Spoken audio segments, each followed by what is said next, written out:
Hello guys, আজকে আমরা chicken আলু পরোটা তৈরি করব। এখানে আমি 2 কাপ আটা নিয়ে নিচ্ছি। 1 চিমটির মতো লবণ দিয়ে দিলাম। এখানে 2 চামচের মতো তেল ব্যবহার করতে হবে, সয়াবিন তেল। উপকরণগুলো ভালো করে মেশাতে হবে। অল্প অল্প করে পানি দিয়ে গোলা তৈরি করে নিতে হবে। মনে রাখবেন, অতিরিক্ত পানি দিলে কিন্তু আটার গোলাটা ভালো হবে না।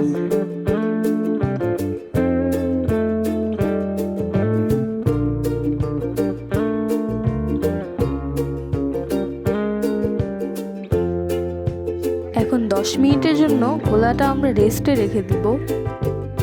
এখন চিকেনটা তৈরি করার জন্য আমরা এখানে কিছু পেঁয়াজ ও কাঁচামরিচ দিয়ে দিচ্ছি। গরম তেলে ভালোভাবে ভেজে নিতে হবে। পেঁয়াজে লালচে ভাব আসার পর আমরা 1 চামচের মতো আদা বাটা দিয়ে দিলাম। মনে রাখতে হবে, পেঁয়াজে লালচে ভাব আসার আগে আপনারা যদি আদা বাটা দিয়ে দেন তাহলে খেতে কিন্তু কাঁচা লাগবে। তো এখানে আমি 1 চামচ লবণ ও 1 কাপ মুরগির মাংস দিয়ে দিলাম।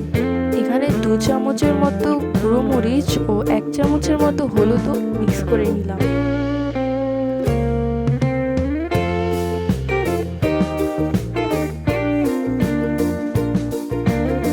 স্বাদ বাড়ানোর জন্য এখানে 1 চামচের পরিমাণে সয়া সস ও ভিনেগার অ্যাড করে নিলাম। আপনাদের বাসায় এগুলো অ্যাভেলেবল না থাকলে আপনারা এটা স্কিপও করে নিতে পারেন। তো মাংসগুলো কষানোর জন্য অল্প পরিমাণে পানি দিয়ে দিলাম। মাংসের স্বাদটা আরও বাড়ানোর জন্য এখানে আমি 1 চামচের পরিমাণে চাট মশলা ও শুকনো মরিচ দিয়ে দিলাম। মাংসে কিছু আলু ম্যাশ করে দিয়ে দিব।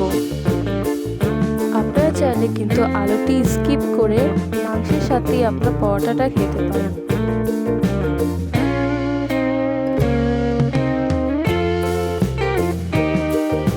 ওপর দিয়ে কিছু ধনিয়া পাতা দিয়ে দিলাম।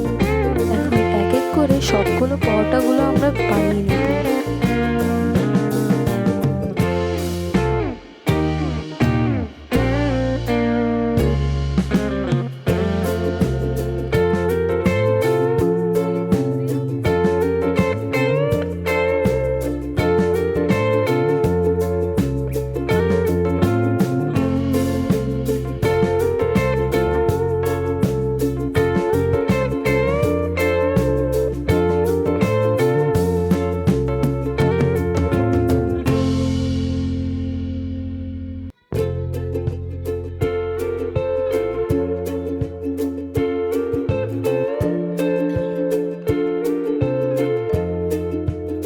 আমাদের বানানো সেই চিকেনের পুরটি আমরা এখানে দিয়ে দিব।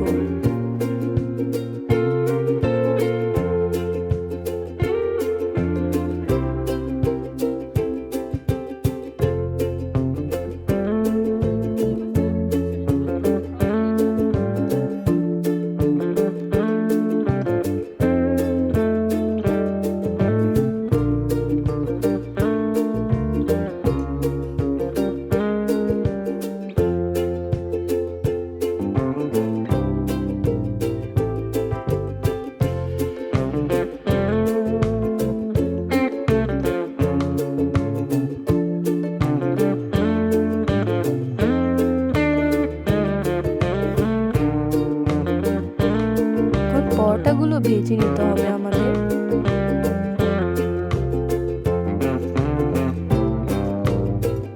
তো অল্প অল্প করে তেল দিয়ে আমরা সবগুলো পরোটা ভেজে নিব।